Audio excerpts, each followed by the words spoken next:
Hello friends. आज का जो ये वीडियो है इस वीडियो में मैं आप लोगों के साथ में शेयर करूंगी कि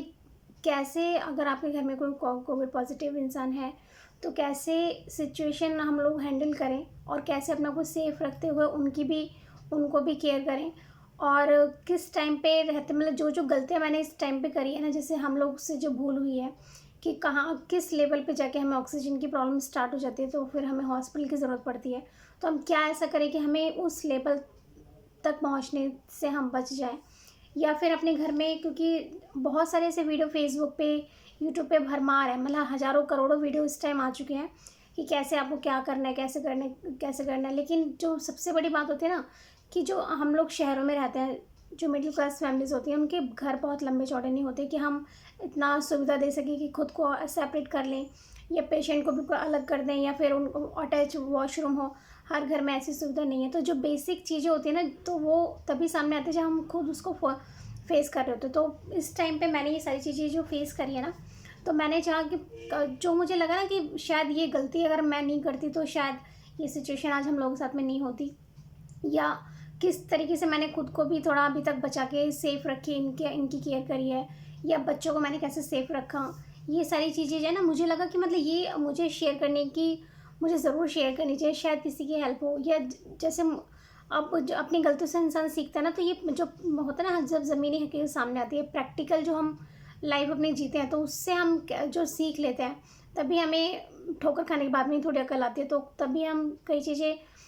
कि कैसे छोटे-छोटे घरों में हम अपने आप को सेफ रखें, उनकी केयर कर सकते हैं। तो बहुत सारी चीज़ें आप लोगों के साथ में मैं शेयर करना चाह रही हूँ। इसको 2 से 3 पार्ट में मैं डिवाइड करूँगी, 3 पार्ट में डिवाइड करूँगी। पहला तो ये कि हम सिम्पटम्स को कैसे जानें और कैसे अपने आप को ऑक्सीजन लेवल डाउन होने से पहले ही ट्रीटमेंट हमें अपने आप को दे देना चाहिए। सेकंड जो है कि हम अगर पेशेंट हमारे घर में है, तो हम कैसे अपने आप को सेफ रखें और वॉशरूम यूज़ करना, घर में एक ही घर में रहते हुए कैसे उनकी भी केयर करना और अपने आप को भी सेफ रखना, क्या-क्या चीज़ें जो हमें बहुत ध्यान में रखनी होती है। क्योंकि ये जो चीज़ें ना, ये कोई कोई बड़ी वीडियो में वैसे नहीं बताया जाए, क्योंकि ये एक बेसिक, क्योंकि हम फेस कर रहे हैं इसी घर में रहते हुए कि क्योंकि सबसे बड़ी जो परेशानी है वो वॉशरूम को लेके होती है कि एक ही वॉशरूम में हम कैसे, पेशेंट भी जा रहा है, हमें भी जाना है, तो कैसे उस टाइम पे किस तरीके से अपने आप को बचा के हमें यूज़ करना चाहिए। और थर्ड पार्ट में मैं आप लोगों के साथ में शेयर करूँगी कि उनका खान-पान का थोड़ा ध्यान, जो जो घर में हम टेक केयर कर सकते हैं ना, वो सारी चीज़ें। तो ये मैं आपको दिखाती हूँ। मेरे पास में 2 रिपोर्ट हैं। एक ये देखो 22, ये 22 तारीख का है, ये 22/4 की रिपोर्ट है। जिसमें उनको जिस दिन ऑक्सीजन की कमी की वजह से हमें हॉस्पिटल जाना पड़ा था, कहीं पे ऑक्सीजन अवेलेबल नहीं था, कहीं पे बेड अवेलेबल नहीं था। यहाँ पे देखो लिखा भी हुआ है, reference to higher centre, no bed. आप देख सकते हो, और यहाँ पे ये पता नहीं कैमरे में कैसा दिख रहा है, नो बेड करके यहाँ पे लिखा हुआ है। तो वो सिचुएशन कितनी कितनी क्रिटिकल और कैसी डरावनी होती है ना, जब आपका पेशेंट आपके सामने सांस लेने के लिए तड़प रहा हो, या फिर मतलब उसकी डाउन, आप अपनी हालत अपने आंखों सामने पेशेंट को ऐसे डाउन देख रहे हो, तो अब ना ऑक्सीजन मिलता है ना कुछ मिलता है। तो वो टाइम जो फेस करें लोग, तो जो फेस करें उसी को पता है कि कितनी भयंकर, कितनी दर्दनाक ये एक टाइम ऐसा होता है। तो इससे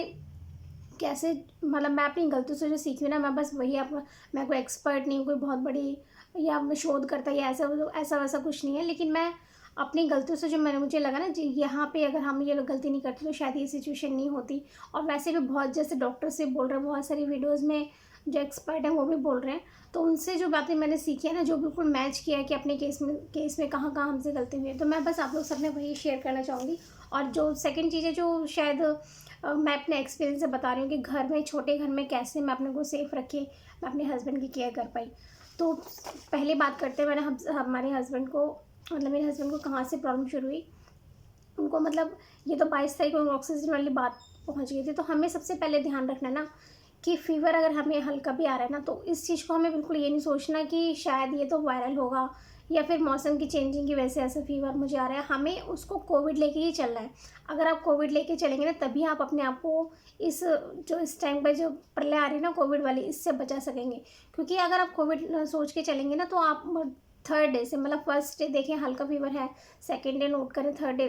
होम ट्रीटमेंट, चलो 1 दिन ले लिया, 2 दिन ले लिया, बस थर्ड डे तक, 3 दिन से ऊपर आपको कोई भी ऐसी गलती नहीं करनी कि आपको ये सांसों पे बना है बात।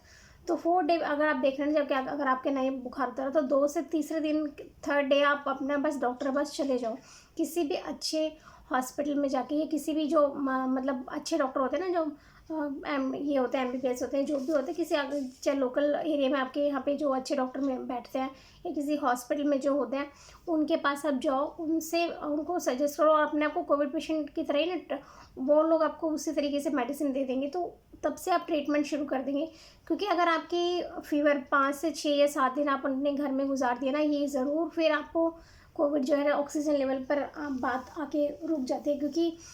ये फिर फेफड़ों में फैल जाता है। अगर आपने टाइम से इसका ट्रीटमेंट नहीं स्टार्ट किया, जैसे हमसे जो गलती हुई ना, 15 तारीख को जैसे 15-16 को उनको फीवर आना शुरू हो गया था, 2 से 3 दिन हम लोगों ने घर में ट्रीटमेंट लिया, चौथे दिन 5 दिन चलो, क्योंकि हम लोग के मन में सबसे बड़े एक ना कोविड को लेकर डर है,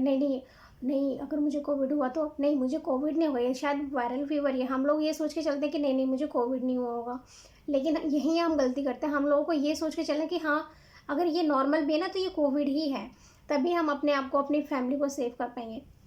तो अगर आपको फीवर के लक्षण ऐसे लग रहे हैं, जैसे अब तो सिम्टम्स बहुत सारा फेसबुक पे हर जगह पे दिखा रहे हैं कि फीवर आए, लूज़ मोशन हो, या फिर किसी भी तरीके के कोई भी सिम्टम्स अगर मैच कर रहे हैं ना, तो आप बिल्कुल सतर्क हो जाए, मतलब बिल्कुल सावधान हो जाए। आपके फैमिली में शायद छोटे बच्चे होंगे, मम्मी पापा होंगे, बुजुर्ग हैं, बच्चे हैं, जो भी है, सबसे पहले आपकी ड्यूटी बनती है कि आप अपने आप को क्वारंटाइन कर लें और उन लोगों से अलग हो जाएं, ताकि वो जितने ज़्यादा से ज़्यादा मेंबर हम सेव कर पाएंगे ना इस टाइम पे, उतना ज़्यादा बेटर रहेगा। क्योंकि अगर सारे ही पेशेंट बन जाएंगे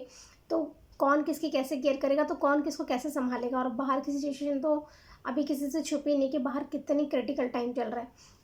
ऑक्सीजन वगैरह को लेके, हर चीज़ को लेके। तो इनके केस में क्या हुआ था कि जैसे फीवर ऐसा आया, 2-3 दिन रहा, फिर 2-3 घर के नुस्खे ये सब किया, फिर हम लोगों ने ऐसे थोड़ा सा और 2-3 दिन निकाल दिए देखते देखते। तो फिर फीवर हाई हो गया, फिर ये शुगर पेशेंट भी हैं, तो फिर उनको 22 तारीख को अचानक मॉर्निंग में सांस लेने में एकदम से दिक्कत होनी शुरू हो गई। खांसी तो इनको थी,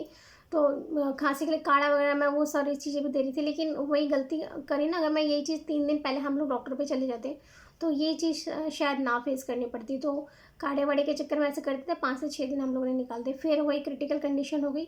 वहाँ पे कोविड का टेस्ट कराया, कहीं पे भी पता है बेड नहीं था। मैं मैक्स में गई, अब मैक्स नहीं मेट्रो में गई, फिर वहाँ हमारे यहाँ पे कैलाश, मैं दिल्ली से बिलोंग करती हूँ, तो हमारे नोएडा में कैलाश पड़ता है। फिर यहाँ पे मेट्रो के 2 हॉस्पिटल हैं, फिर एक और यहाँ पे धर्मशिला हॉस्पिटल है, और भी 2-3 जगह पे छोटे मोटे हर जगह पे हम लोग गए थे। तो फिर लास्ट में धर्मशिला हॉस्पिटल में वहाँ पे मुझे इनको मतलब वहाँ पे इमरजेंसी, पहले तो उन्होंने मना कर दिया कि कोई बेड नहीं है, ऑक्सीजन नहीं है, लेकिन वहाँ पे एक डॉक्टर भी, जैसे होता है ना डॉक्टर भगवान का रूप होता है, तो वहाँ पे एक डॉक्टर उदय करके थे, उन्होंने फिर सिचुएशन देख के, इनका 90 से नीचे जा रहा था ऑक्सीजन, तो सिचुएशन देख के उस टाइम पे 3 से 4 घंटे इनको ऑक्सीजन दिया, तो फिर इनको रिलीफ आया। फिर घर पे हम लेके आए, तो फिर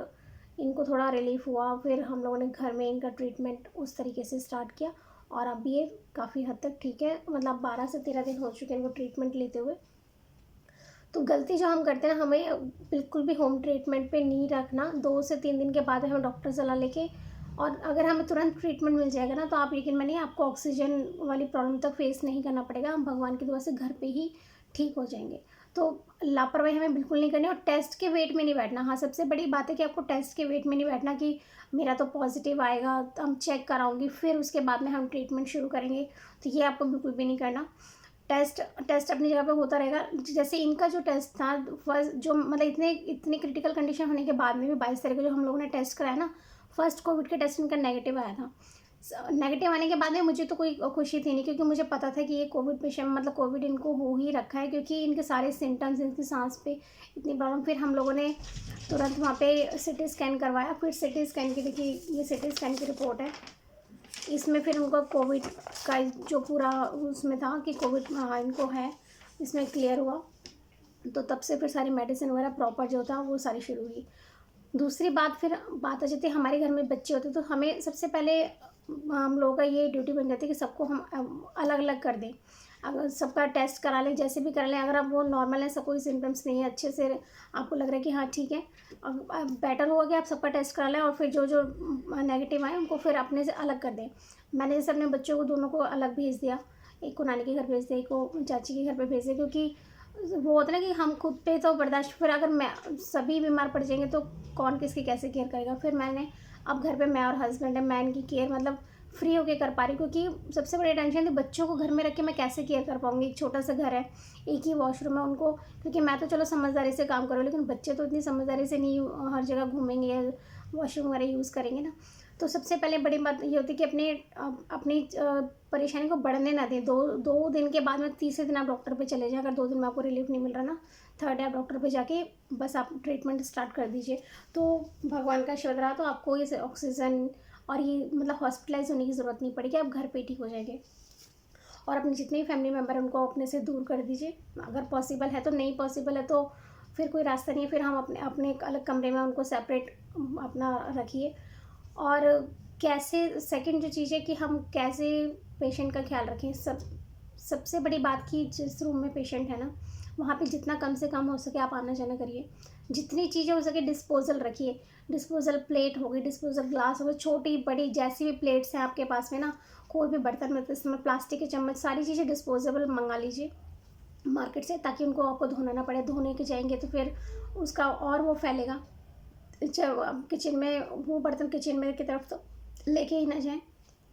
तो जितना जल्दी से जल्दी हो सके ना डिस्पोजेबल ग्लास वगैरह सब कुछ यूज़ करने हैं। और उनको फिर अच्छे से बांध के, अच्छे से पॉलिथीन में बांध के, ताकि हवा भी ना वो पास हो पाए। ऐसे करके बांध के फिर आपको कूड़े की गाड़ी में या डस्टबिन में, जहाँ पे भी आपको फेंकना होता है वहाँ आप फेंकेंगे। और पूरे घर में जब आप अपने, जैसे ये मेरा रूम है, ये मैंने अभी अंदर से बंद कर रखा है तो मैं मास्क के बिना बैठी हूँ यहाँ पे। अब वरना मैं अगर थोड़ा किचन में भी जाती हूँ, बाहर में छोटा मतलब 2 BHK का ही थोड़ा सा बीच में हॉल वाला एरिया है, उसके साइड में फिर एक और रूम है, वहाँ पे हस्बैंड है, वहाँ पे बाहर बालकनी है और वहाँ पे विंडो वगैरह खुली हुई है। और बाकी मैं यहाँ पे हूँ तो मैं सिर्फ इसी रूम में मास्क खोल के रहती हूँ, बाकी पूरा दिन मैं मास्क लगा के रखती हूँ जब भी मैं उस साइड में जाती हूँ। पूरा मास्क कैसे आपको लगाना है, एक जो सर्जिकल मास्क आता है ना, वाइट या सिंपल सा जो मास्क होता है सर्जिकल वाला, जो यूज़ एंड थ्रो वाला होता है, वो आपको लेना है और आपको नाक के पिन पे ना यहाँ पे बिल्कुल कवर अप करना है पूरा। यहाँ पे आपको कहीं से भी उसमें से ना हवा नहीं जानी चाहिए बाहर से, ताकि क्योंकि आप बिल्कुल एक कोविड पेशेंट के बिल्कुल करीब है, तो 99% चांसेस होते हैं कि आप भी उससे इन्फेक्ट हो सकते हैं। तो ये आपको अपना ख्याल ज़रूर रखना है इस चीज़ में, क्योंकि आप सही रहेंगे तभी आप अपनी फैमिली मेम्बर को भी सेव कर पाएंगे। तो अच्छे से आपको एक सर्जिकल मास्क पहनना, उसके ऊपर कपड़े का मास्क पहनना है जो 3 लेयर हो तो बहुत ही अच्छी बात है। 3 लेयर वाला जो घर के बने मास्क होते हैं ना, कॉटन वाले, बिल्कुल प्रॉपर कोई सिंथेटिक कपड़ा वाला नहीं, प्रॉपर कॉटन के बने हुए जो मास्क होते हैं, वो आपको जो यहाँ पे भी कवर कर ले पूरा, आपका ये एरिया ना पूरा कवर होना चाहिए। 2 मास्क लगा के आपको हमेशा रखने हैं जब भी आप पेशेंट के पास जा रहे हैं। वो जब भी उस एरिया में जा रहे हैं, जैसे मैं जब भी रूम से बाहर निकलती हूँ मैं 2 मास्क लगा के रखती हूँ। उसके बाद में सबसे बड़ी बात आ जाती है कि वॉशरूम यूज़ करना, क्योंकि हमारे छोटे छोटे घरों में एक ही वॉशरूम होता है। तो वॉशरूम यूज़ करने आप कोशिश करेंगे, जैसे पेशेंट ने अगर यूज़ किया है तो आप उसके कम से कम 2 घंटे 2.5 घंटे का गैप देने के बाद में ही वॉशरूम जाएँ। या मतलब जैसे भी होता है ना, या फिर जैसे आप मॉर्निंग में उठे तो पहले आप अपना वॉशरूम का काम ख़त्म कर लीजिए, उसके बाद में हस्बैंड जाते हैं, या फिर वो, मैं ऐसा करती हूँ जैसे वो पहले वॉशरूम का काम ख़त्म करते हैं, फिर मैं उसके बाद में, मैं 2 ढाई घंटे बाद में वॉशरूम यूज़ करती हूँ। तो उसमें क्या होता है, जब मैं हस्बैंड जाते हैं तो मैंने उनको स्प्रे बॉटल दे रखा है, तो वो यूज़ कर, एक तो मास्क पहन के जाना है जो भी पेशेंट है। वॉशरूम भी अगर जा रहे हैं तो मास्क पहन के जाएँ। हाथ कफ निकालते टाइम पे, थूकते टाइम पे, मुँह धोते टाइम पे, नहाते टाइम पे वो खोलना है वो अलग बात है, लेकिन जितना हो सके उतने टाइम तक मास्क वॉशरूम में भी पहन के रखें। और डेली मास्क चेंज करना है, 2 टाइम 3 टाइम जैसे भी हो सके आपको मास्क चेंज करने हैं, या वॉश करके पहनने। जैसे मैं हर 2-3 घंटे में अपना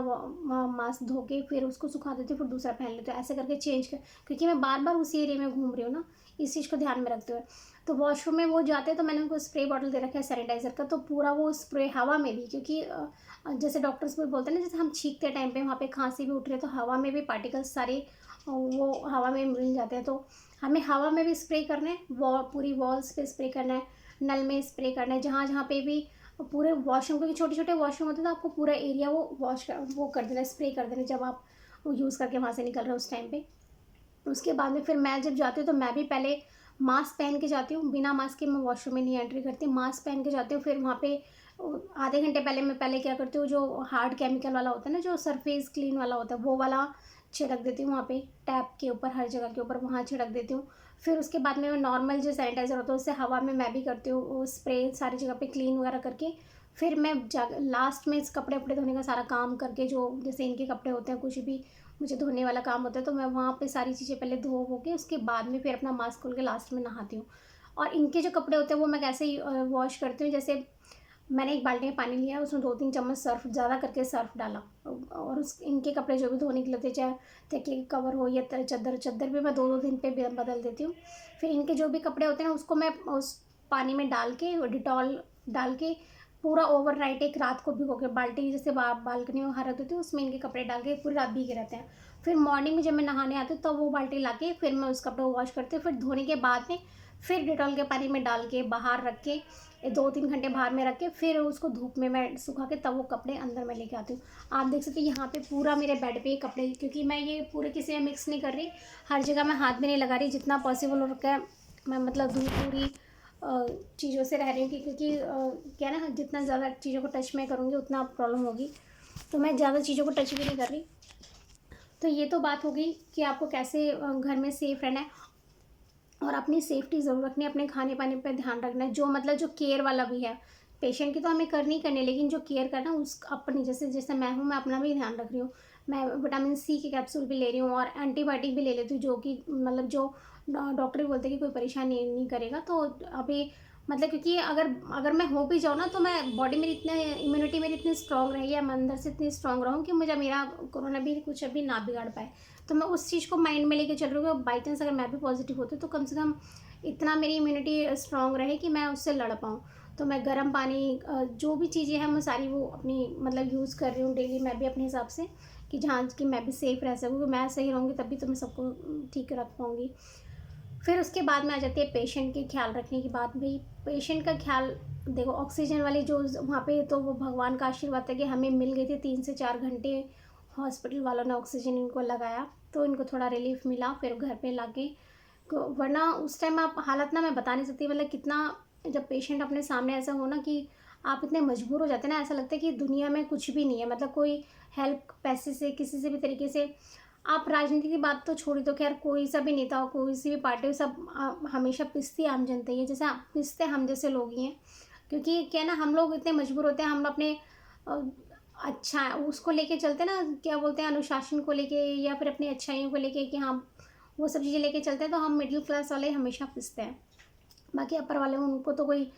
पैसे की, जहाँ पे मतलब सोर्स होती है, पैसा होता है, हर चीज़ होती है, तो उनको कोई प्रॉब्लम होती नहीं है। मिडिल वाले ही हैं जो अपने सीधेपन में, भोलेपन में भी ठोकर खाते हैं और इधर उधर भटकते हैं ना। आज जो दिल्ली की हालत है किसी से छुपी नहीं, दिल्ली की या पूरे इंडिया की जो हालत है, कितने लोग मर रहे हैं ऑक्सीजन की कमी से, कितना मतलब बुरा हाल है ना बाहर, कि भगवान ये बस दया करे सब पे और ये टाइम बिल्कुल जल्दी से निकल जाए। अब लास्ट आती है पेशेंट की केयर हमें कैसे करनी है। पेशेंट की केयर हमें टाइम टू टाइम उनको मेडिसिन देनी है, चाहे तो आप च्यवनप्राश दे दें, अगर आपका पेशेंट जैसे उनका गला होता है ना, खांसते खांसते छिल जाता है तो खा नहीं पाते, तो आप ऐसा ना सोचें कि जैसे वो नहीं खा रहे तो चलो कोई बात नहीं छोड़ दो, नहीं खा रहे, ऐसे नहीं करना। नहीं खा रहे तो आपको कोशिश करनी कि हर आधे घंटे पे जो वो खा पा रहे, जैसे अगर दाल का पानी भी पी पा रहे हैं ना, दलिया भी बिल्कुल लिक्विड फॉर्म में बना के दो, ऐसे नहीं कि थोड़ा खिचड़ी गाढ़ी वाली वैसे मत बनाओ, बिल्कुल लिक्विड फॉर्म टाइप में बना के दे दो, जिससे वो निगल पाए आसानी से। जैसे जैसे फिर थोड़ा 2-4 दिन में गले में रिलीफ मिलेगा ना, फिर वो लोग खाना भी खा पाएंगे। और डॉक्टर ने जैसे जैसे मेडिसिन देनी है, टाइम टू टाइम कोशिश कीजिए कि जैसे अगर आपने आज 9 बजे मेडिसिन दी तो अगले दिन भी आप 9 ही बजे दी, मतलब इस तरीके से ना बोलते हैं कि अगर टाइम टू टाइम आप करते हैं तो फिर वो ज़्यादा असर करता है, मतलब पेशेंट को जल्दी रिकवर करता है। फिर स्टीम दे, 2 से 3 टाइम स्टीम देनी है, गर्म पानी, ये चीज़ का बहुत ख्याल रखना है कि आपको पेशेंट को कोई भी चीज़ ठंडी नहीं देनी, बिल्कुल भी नहीं देनी। जब तक पेशेंट रिकवर नहीं हो जाता ना, 10 से 12 दिन पास आउट नहीं कर देते अच्छे से, तब तक आपको उनको सारी चीज़ें, मतलब 14 डेज़ आप लेके चलो, 15 डेज़ लेके चलो, 14 डेज़ तक वैसे बोलते हैं, 15 डेज़ आप लेके चलो, तब तक आपको उनको इस चीज़ का ध्यान रखना है कि मतलब नॉर्मल पानी भी पीने के लिए मांग रहे हैं, वो भी आपको हल्का गुनगुना करके ही देना है। ठंडा ठंडा मतलब फ्रिज वाला ठंडा नहीं, नॉर्मल जो टेम्परेचर वाला जैसे आर का या नॉर्मल जो पानी होता है ना, वो भी नहीं देना, वो भी हमें हल्का गर्म करके देना है। जितनी चीज़ें हों, लिक्विड सूप हो गया या जो भी आप चीज़ें दे रहे हैं ना, गरम गरम करके खाना उनको थोड़ा थोड़ा दें, बार बार दें। एप्पल दें, शुगर पेशेंट है, जैसे मेरे हस्बैंड को शुगर है, तो मैं उनको एप्पल, फ्रूट्स में और कोई चॉइस रह नहीं जाती, तो एप्पल देती हूँ। फिर च्यवनप्राश देती हूँ 2 से 3 टाइम, जैसे जैसे आपको पेशेंट आपका जैसे आपको समझ में आ रहा है ना, उस तरीके से उसको खाने पीने का ध्यान रखें। और फिर थोड़े थोड़े टाइम पे दें, थोड़ा क्योंकि और जो नॉनवेज खा लेते हैं वो अंडे, क्योंकि सबसे ज़्यादा इसमें ज़रूरत है हायर प्रोटीन की। प्रोटीन हो गया, कार्बोहाइड्रेट हो, सबसे ज़्यादा प्रोटीन जितना आप बॉडी में जल्दी जाएगा उतनी जल्दी पेशेंट आपका रिकवर करेगा। तो 2 अंडे 2 उबाल के, जितना हो सके ना ऑयल फ्री खाना देने की कोशिश करें। अगर आप कुछ दाल भी बना रहे हैं तो 1 चम्मच घी में बना लें, या थोड़ा सा सरसों का तेल, रिफाइंड बिल्कुल भी यूज़ नहीं करना इस टाइम आपको। और दूध वगैरह भी देना तो उसमें भी हल्दी डाल के दें, खाली वैसे कच्चा मतलब वाइट दूध ना दें, उसमें या तो हल्दी डाल दें या कुछ भी, जैसे अगर आप पत्ती उत्ती भी डाल के देना चाहते हो दे सकते हो, लेकिन हल्दी डाल के देंगे तो और ज़्यादा आपके मतलब गले में पेशेंट को रिलीफ देगा। तो ऐसे, और फिर उनको डेली नहला भी दें। अगर वो मतलब फीवर अगर नहीं आ रहा तो फिर नहलाना शुरू कर दें। और अपनी उनके बेड वगैरह, उनकी पिलो वगैरह, हर चीज़ को एक दिन बाद 2 दिन बाद करके चेंज करके सारी नीट एंड क्लीन उनका पूरा एरिया रखें। बार बार हाथ सैनिटाइज़ करने हैं आपको, बार बार हाथ धोने हैं। और हो सके तो पूरे घर में, जैसे मैं घर में कम से कम 2 से 3 बार ना, जहाँ जहाँ, जैसे जब मैं सोफे पे बैठती हूँ या फिर मैं उस रूम में जाती हूँ तो पर्दे हो गए, बार बार गेट के लॉक को ये मतलब डोर को पकड़ती हूँ, कुंडी बंद करना, कुंडी खोलना। तो मैं हर जगह से पूरे सरफेस को, जहाँ जहाँ मुझे लगता है मैं घूम रही हूँ वहाँ पूरा पूरा मैंने 2-2 3-3 बार करके स्प्रे करके सैनिटाइज कर देती हूँ एरिया को। तो बस ये वीडियो बनाने का मेरा यही एक वो था कि जैसे जो गलतियाँ हमसे हुई ना, कि हमने 5 से 6 दिन घर में जो निकालते वो बिल्कुल भी आप कोई ऐसे ना करें। और रिपोर्ट को लेके ये ना रहे कि मेरी नेगेटिव है तो मुझे कोई प्रॉब्लम नहीं, क्योंकि ज़्यादातर 90% ना इस टाइम रिपोर्ट सारी नेगेटिव आ रही हैं। उसके बाद में, क्योंकि जब तबीयत ज़्यादा ख़राब होती है तो उसके बाद में तबीयत जब बिगड़ती है तो फिर लगता है कि अरे, अब जब हॉस्पिटल का नंबर आता है ना कि हाँ अब पेशेंट की तबीयत ख़राब हो रही है, तो रिपोर्ट पे बिल्कुल ना जाए, अपने सिम्टम्स को देखें। रिपोर्ट तो अपनी आती रहेगी, वो अलग बात है, लेकिन सिम्टम्स अगर आप क्या अंदर से बॉडी से फील कर रही है ना, तो आप उस पर काम करें। रिपोर्ट आपकी जब क्योंकि आजकल वैसे भी डिले हो रहा है, 2-2 3 दिन बाद रिपोर्ट्स मिल रही हैं। तो बस मैं उम्मीद करती हूँ कि भगवान ये जो इतना बुरा समय है ना जल्दी से निकाल दे, और सब आप लोग सब अपने घर में अच्छे से अपने फैमिली के साथ में सुरक्षित रहें, स्वस्थ रहें, और किसी को भी ये ऑक्सीजन और ये मतलब हॉस्पिटलाइज होने की ज़रूरत भगवान करे किसी को ना पड़े। घर मतलब हम लोग टाइम रहते, भगवान का इतना शुक्र है कि उसने एक टाइम पीरियड बनाया है कि अगर आप चाहे तो अपने आप को सेव कर सकते हैं, लेकिन अगर आपने वो टाइम लाइन क्रॉस कर दी तो वो बोलते हैं ना, भगवान भी फिर क्या करेंगे। जैसे अगर हम खुद से ही लापरवाह हो जाएंगे तो भगवान भी हमारी कितनी मदद करेंगे। तो भगवान ने एक टाइम पीरियड दिया है कि 6 से 7 दिन कोविड जो होता है ना वो आपकी बॉडी पर अटैक करने को लेते हैं। तो अगर उससे पहले ही आप 6 से 7 दिन उसको ना देके ना, 2 से 3 दिन के अंदर ही अगर आप अपने आप को सेव कर लेते हैं तो आप मतलब 99% अपने आप को, अपनी फैमिली को सेव कर पाएंगे। तो इस टाइम पे प्लीज़ बिल्कुल भी घबराएं भी नहीं, और बिल्कुल भी लापरवाही भी ना करें। बाहर भी निकल रहे तो डबल मास्क पहन के निकलें, सिंगल मास्क में बिल्कुल भी नहीं निकलना। और कोशिश करें कि बाहर अगर आपकी ज़रूरत नहीं है तो आप ना ही निकलें, घर में ही रहें, सेफ़ रहें। बच्चों का बिल्कुल ध्यान रखें, अपना ध्यान रखिए। कहीं बाहर से आ रहे हैं तो अपने कपड़ों पे सैनिटाइज़ कर लें, उसके बाद में किसी चीज़ को पकड़े, क्योंकि इतना ज़्यादा इस टाइम फैल रहा था। जितना ज़्यादा हम सेफ्टी से रहेंगे ना, जितनी ज़्यादा हम थोड़ा जागरूक रहेंगे, उतना ज़्यादा हम अपनी फैमिली को बचा पाएंगे और अपने आप को सेफ रख पाएंगे। और बस सब मिलके भगवान से ये दुआ कीजिए कि जल्दी से ऐसा ये जो ख़राब समय आया ना, ये पता नहीं किस चीज़ की इंसान को सज़ा मिल रही है, तो भगवान ये जल्दी से टाइम काट दे, इस कोरोना नाम की बीमारी को भी जल्दी से यहाँ से हटा दे, सबको क्षमा करे, सब पे अपनी दया दृष्टि बस बनाए रखे। बस इस वीडियो के माध्यम से मैं यही बोलना चाह रही थी कि किसी को भी मतलब थोड़ी सी भी हेल्प होना, क्योंकि घर में एक पेशेंट के साथ में रहना ना बहुत मुश्किल होता है अपने आप को सेफ रखते हुए। तो बस इसलिए मैंने ये छोटी छोटी चीज़ें जो मुझे लगा ना शेयर करने की ज़रूरत है, तो मैंने सोचा शायद अगर ये किसी के थोड़ा सा भी काम आए ना, और अपने अच्छाइयों को, अपनी इंसानियत को इस टाइम जगा के रखें। क्योंकि ये एक ऐसा टाइम है ना, इस टाइम हम किसी की छोटी सी मदद कर पाए ना तो वो बहुत बहुत अहम होगी पूरी लाइफ टाइम के लिए, किसी के लिए भी। तो बस यही आज का वीडियो था। बस आप लोग अच्छे से रहिए, भगवान से यही दुआ मांगती हूँ, मतलब भगवान से यही प्रार्थना करती हूँ कि हम सब जो भी है, जो भी इंसान इस पृथ्वी पे ना, सबकी रक्षा करे इस भगवान। बस थैंक यू।